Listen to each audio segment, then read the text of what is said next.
नमस्कार बच्चों, कैसे हो? सुनो एक मजेदार कहानी। एक बार घने हरे भरे जंगल में, जहाँ सूरज की किरणें पेड़ों के बीच नाचती थी, एक प्यारी सी हाथी बच्ची रहती थी जिसका नाम था एलू।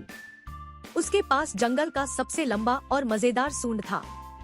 वह कीचड़ के गड्ढों में छप छप खेलना पसंद करती और अपनी तुरही बजाती। लेकिन एक दिन उसने एक बहुत खुजली वाली फूल सूंघा। आ आछी! उसकी छींक इतनी जोरदार थी कि पेड़ हिल गए।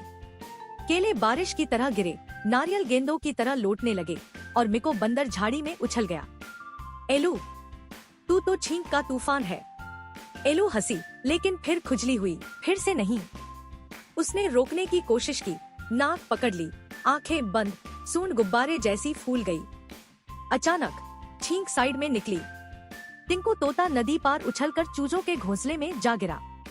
मैं तो पक्षी टैक्सी बन गया। सब हंसे जब एलू ने वादा किया, अब से कोई खुजली वाला फूल नहीं। लेकिन चुपके से उसने एक छोटी छींक मारी।